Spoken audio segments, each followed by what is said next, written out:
میں یہ سمجھوں گا ٹھکانے لگا سرمایہ تن اے میرے. میں آج اپنے نوجوانوں سے کہتا ہوں کہ زندگی جیسے کیسے گزر جائے گی. آج اگر ہر باصلاحیت ملک چھوڑ کر باہر گیا تو پاکستان کو کون سنبھالے گا؟ اس کی قیادت کون کرے گا؟ اس کی خدمت کون کرے گا؟ اس کو دنیا میں کون نمایاں کرے گا؟ اس کو دنیا کے اندر اس کا مقام کا ذریعہ کون بنے گا؟ آؤ مل کر وطن کی خدمت کریں، آؤ مل کر وطن کے اندر رہیں، آؤ ہم اپنی ترقی اپنے وطن کے اندر سوچیں، آؤ وطن میں آگے بڑھیں، آؤ پاکستان میں آگے بڑھیں. ہم آگے بڑھیں گے تو ملک آگے بڑھے گا، ہم آگے بڑھیں گے تو وطن آگے بڑھے گا، ہم آگے بڑھیں گے تو پاکستان آگے بڑھے گا، پاکستان آگے بڑھے گا تو امت مسلمہ آگے بڑھے گی، پاکستان آگے بڑھے گا تو انشاءاللہ اسلام آگے بڑھے گا، پاکستان آگے بڑھے گا تو انشاءاللہ دین آگے بڑھے گا، پاکستان آگے بڑھے گا تو امت مسلمہ کا سر فخر سے بلند ہوگا.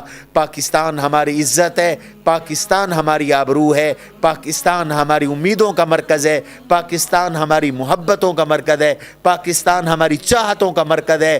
اس کی مٹی وہ مبارک سرزمین اور مبارک مٹی ہے جس کے لیے برسہا برس سے اللہ والوں کی دعائیں ہیں. اللہ تبارک و تعالی اس سرزمین کو قائم و دائم فرمائے اور اللہ تعالیٰ اس کو اور زیادہ مضبوط اور محفوظ فرمائے. تو وطن کا ایک حق ہے کہ اس وطن سے محبت کی جائے، اور وطن کا ایک حق یہ ہے کہ اس وطن کا دفاع کیا جائے، وطن کی حفاظت کی جائے، وطن کی حفاظت کے لیے اپنا سب کچھ قربان کیا جائے.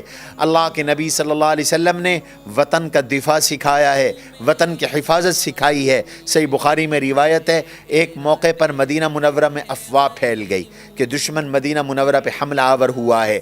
اللہ کے نبی صلی اللہ علیہ وسلم کو جب اس کا پتہ چلا تو حضور کی جرت، اللہ کے نبی کی بہادری، حضور کی شجاعت، وطن کے دفاع کا جذبہ اس قدر تھا کہ جناب رسول اللہ صلی اللہ علیہ وسلم نے ایک صحابی سے اب ان کا گھوڑا لیا. یہ بڑا تیز رفتار گھوڑا تھا اور اس گھوڑے پر زین بھی نہیں تھی، یہ ننگا گھوڑا تھا.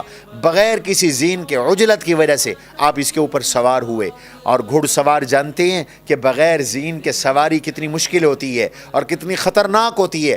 آپ صلی اللہ علیہ وسلم نے اس خطرے کو مول لیا اور آپ اس ننگے گھوڑے پہ سوار ہو کر آپ نے گھوڑے کو دوڑایا اور آنن فانن مدینہ کی ساری سرحدوں کا وزٹ فرمایا اور دورہ کر کے آپ واپس سے تشریف لائے. تو اللہ کے فضل و کرم سے مدینہ خیریت کے ساتھ تھا. یہ آپ صلی اللہ علیہ وسلم نے وطن کے دفاع کے لیے ہمیں ایک اسوہ عطا کیا ہے. تو وطن کا حق ہے وطن کا دفاع کیا جائے، وطن کو نقصان نہ پہنچایا جائے. آج بڑے دکھ کے ساتھ کہنا پڑتا ہے کہ بعض ایسے بھی غدار ہیں جو کھاتے وطن کا ہیں، پیتے وطن کا ہیں، کماتے وطن سے ہیں، رہتے وطن کی زمین پر ہیں اور وطن کی زمین پہ رہ کر وطن کو نقصان پہنچاتے ہیں، وطن کے خلاف استعمال ہوتے ہیں، سازشیں کرتے ہیں، اور وطن ان کی سازشوں کے تانے بانے وہ دوسرے ممالک تک پہنچتے ہیں، دوسری ایجنسیوں کے اعلی کار ہیں اور وطن کو نقصان پہنچا رہے ہیں. یہ نمک حرامی ہے، یہ احسان فراموشی ہے. اللہ مجھے، آپ کو اور سب پاکستان کے لوگوں کو اپنے وطن کا وفادار بنائے، نمک حلال بنائے، اس سرزمین کو تابندہ رکھے، اس سرزمین کی حفاظت فرمائے. اسلام زندہ باد، پاکستان پائندہ باد. میں یہ سمجھوں گا ٹھکانے لگا سرمایہ تن اے میرے پیارے وطن.